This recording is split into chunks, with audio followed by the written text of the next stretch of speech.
আমরা কখনো কি ভেবেছি ফুটবল ম্যাচ কেন 90 মিনিটের হয়? আজকে আমরা এটা নিয়েই কথা বলবো। সত্যি বলতে এই প্রশ্নের সোজাসাপটা কোনো উত্তর নেই। ইতিহাসবিদেরা এর কোনো নির্দিষ্ট কারণ বের করতে পারেনি। ফুটবলের নিয়মকানুন ডারউইনের বিবর্তন তত্ত্ব মেনে তৈরি হয়নি। ফুটবলের প্রথম স্বীকৃত নিয়মকানুন প্রকাশ করেন ইংল্যান্ড ফুটবল অ্যাসোসিয়েশন প্রথম মহাসচিব অ্যাভেঞ্জার কবমরলি 1863 সালের 5 ডিসেম্বর। কিন্তু আশ্চর্য ব্যাপার হলো তাতে ম্যাচের সময়সীমা বা একটি দলে কয়জন খেলোয়াড় থাকবে সেসবের কোনো উল্লেখ হয়েছিল না। 1850 ও 1860-এর দশকে ইংল্যান্ডের শেফিল্ড ছিল বিশ্বের সবচেয়ে প্রভাবশালী ফুটবল শহর।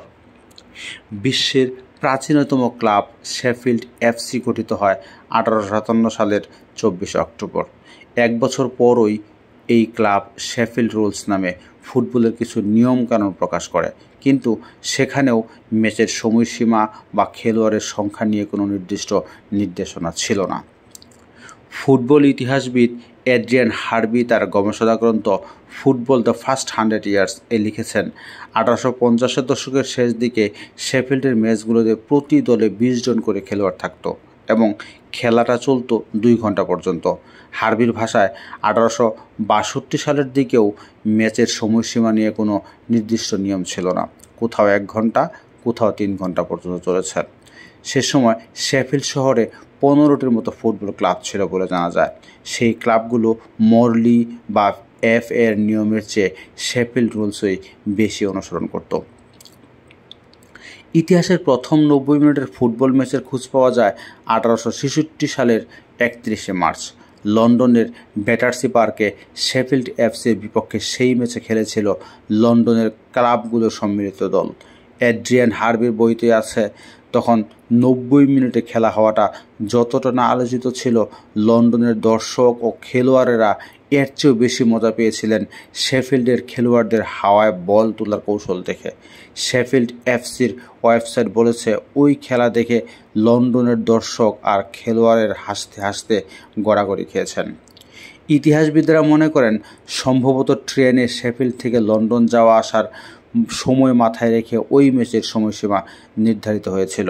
এরপর থেকেই এই 90 মিনিটের রীতি জনপ্রিয় হয়ে ওঠে। 1871 সালে এফএ কাপের প্রথম নিয়মেও তাই লেখা হয়, প্রতিটি ম্যাচের সময় হবে 1.5 ঘন্টা বা 90 মিনিট। আবার যারা মনে করেন 90 মিনিটের এই সময়সীমা নিছকই কাকতালীয় নয়, তাদের জন্য ইংরেজ ইতিহাসবিদ ও গবেষক পিটার স্যাডন তার football talk the language and folklore of the world's greatest game বইতে একটি ব্যাখ্যা দিয়েছেন।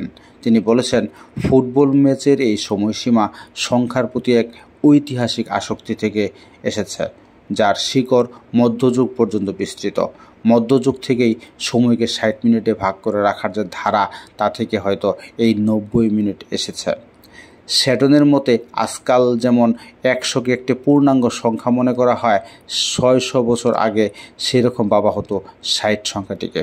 এমনকি তিনি টেনিসের অদ্ভুত স্কোরিং সিস্টেমের 15, 30, 40 গেম এবং 60 ভিত্তিও খুঁজে পেয়েছেন সেখানেই। তার মতে টেনিসের 40 আসলে ছিল 45, পরে তা 40 করা হয়, সেটাও এক অদ্ভুত কারণে। 45 বলতে বেশি সময় লাগে, 40 বলতে কম।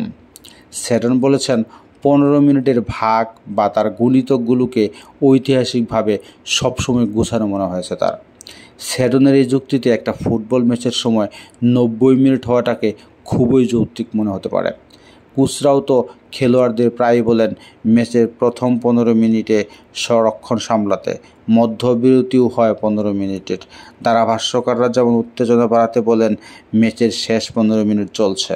বিখ্যাত ফরাসি কোচ আর্সেন ওয়েঙ্গারও বলতেন, একজন কোচের দৃষ্টি থেকে চ্যাম্পিয়ন্স লিগ ম্যাচের সবচেয়ে গুরুত্বপূর্ণ অংশ হলো শেষ 10 থেকে 15 মিনিট, আর 15 মিনিটের 6টা অংশ মিলেই তো হয় 90 মিনিটের একটি পুরো ম্যাচ।